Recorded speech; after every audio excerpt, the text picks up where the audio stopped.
Hey folks, today we're going to be talking about a polymer frame pistol imported by European Arms EAA, European American Armory Corp. And they are importing a CZ75 knockoff. Obviously it's not a CZ75. It's manufactured by a very large Turkish company that manufactures many of the firearms for the Turkish military, and it's called SAR B6P. And I may not be saying that properly. It's imported under the name SAR Arms, and SAR Arms has produced this particular product.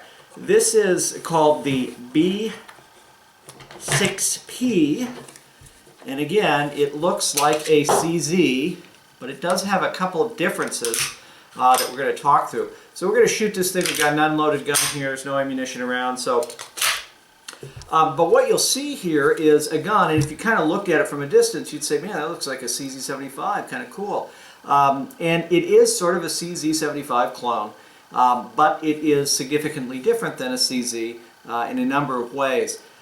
And we're going to shoot it in a little bit and give you a perspective on that. So some of the things that I've noticed just in terms of dry firing it, it has a really nice, very smooth and relatively light single action trigger pull. The double action is really tough and kind of gritty, especially toward the end. There's a major stopping point. It does have this external safety here. The external safety is really hard to set. It's not so hard to take off, but the placement of it is such that if you were presenting the weapon, you could get the safety off, but getting it back on, for me at least, with this gun, it requires that I move the gun into a different position so I can actually manipulate it up. The takedown isn't too difficult. It's simply a matter of lining up a couple of points back here, then pressing out the takedown lever, the slide release here. And what you will notice about this gun is the slide actually fits inside the frame, inside the polymer frame. Most polymer frame pistols have the opposite, so the slide is on top or on the outside. What that means is there's a larger place to grip with a Glock or a Smith & Wesson or any of the polymer frame pistols from the XDs on and on. With that frame, again, being on the outside of the gun, you have less space to grip the gun up here, so it's hard for me at least to get that. Now you might be able to get used to it, but it almost forces the technique of using your thumb and your index finger to pull back that slide. That's not easy for me to do, and that feels a little awkward. So again, not that's a bad thing, but certainly not something that's comfortable for me. The ergonomics of it, in terms of its pointability and the frame of it, feels good in my hands. It feels really good. It actually forces the web of my hand between my thumb and index finger way up. It's like having a beaver tail safety that you'd find on 1911. So it gets your hand way up in there, which feels really good.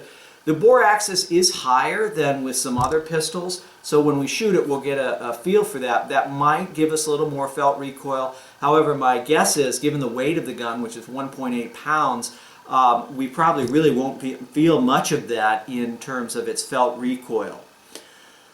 The sights are a 3-dot system, pretty rudimentary, although you can definitely see that you could adjust it for windage by tapping it one way or another. And other than that, most of the controls are what you'd see on a CZ, but it's obviously not a CZ.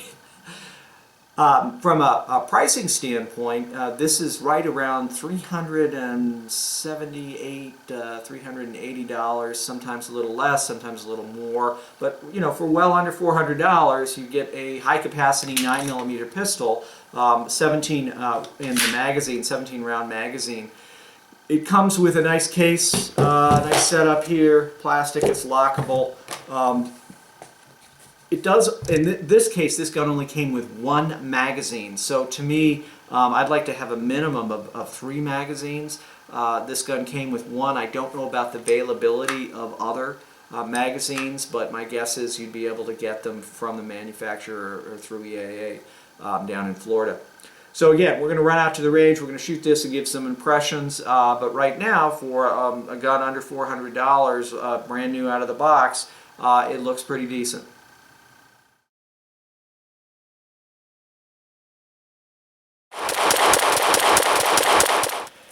So I mentioned before, and maybe you can see it here, the frame of the gun and the slide, the frame is actually on the outside of the steel slide here.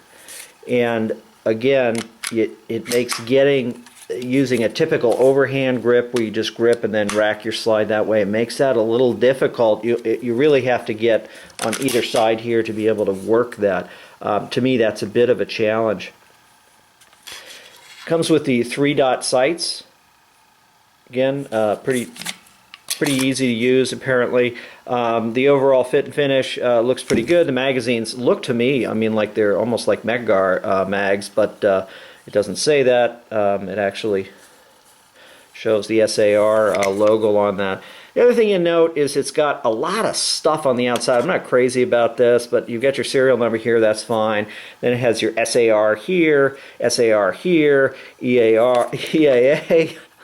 There's more stuff written on the outside of this gun than you can possibly imagine. You know, you've got your SAR, again, the number here, made in Turkey. There's just a ton of stuff going on, and to me, it's kind of overkill.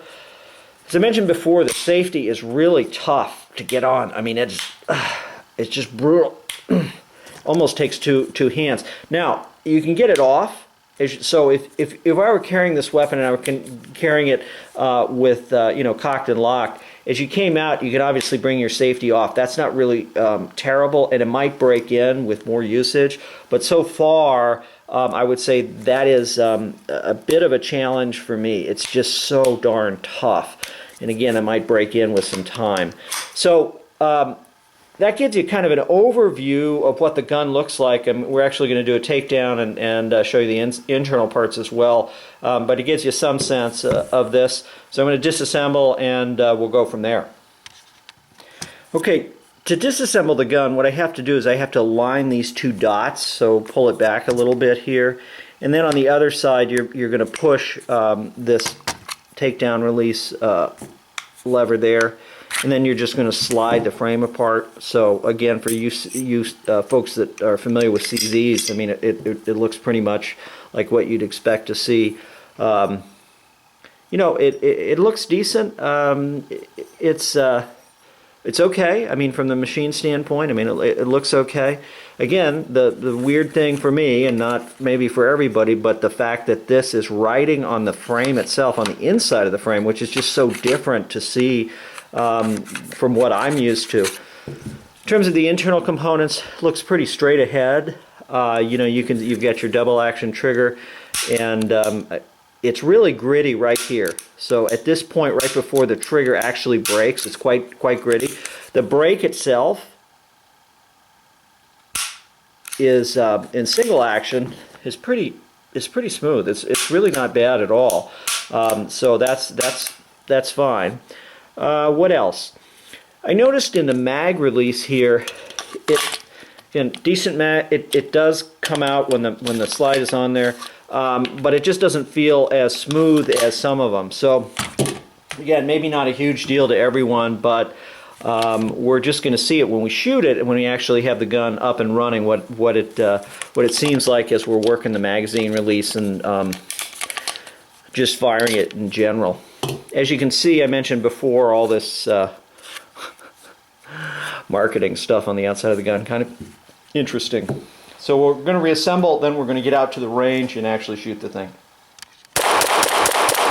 Okay, so now what I'm going to do here is I'm going to press through double action and take 2 shots. So first shot, double action, second shot, single action, and give you a sense of that.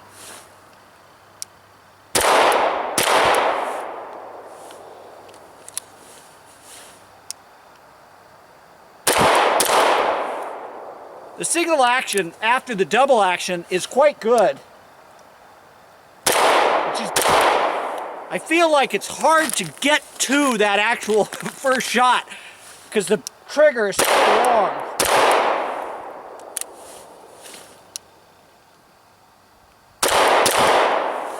Just threw one shot pretty low. I'm going to shoot some headshots now at 7 yards. Got a couple rounds left here.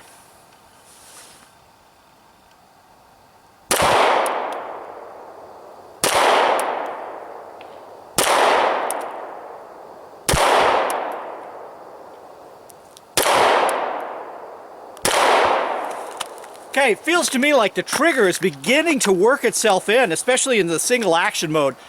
So as we shoot the gun, it's beginning to feel better and better. And in fact, even the double action trigger is beginning to work in. So we've put about 45, 50 rounds through it. It's only one box of ammunition. My sense is as we shoot the gun more, and I'm going to try to put another 100 rounds through it, or at least 50 rounds, this should break in better. As I flip and we'll take a look at our target here, what you're going to see, I think, is decent hits, and certainly what we want from a combat accuracy standpoint is just a matter of me getting used to the actual trigger itself. So these were double action followed by single action, and then I took a series of single action headshots, again 7 yards away. So we're seeing the gun is capable of good accuracy. I threw one shot low, but everything else was about right where we want it from 7 yards. So I do feel the gun is capable of good accuracy, good combat accuracy, and as the gun breaks in, my sense is it's going to get better and easier for the shooter, for the operator to make the hits quickly and effectively.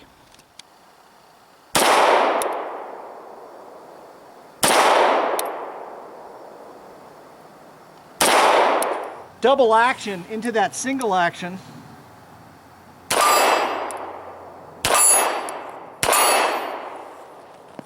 Again, able to do it, not too much of a problem, and that trigger now after 100 rounds is really starting to settle in. It feels pretty good.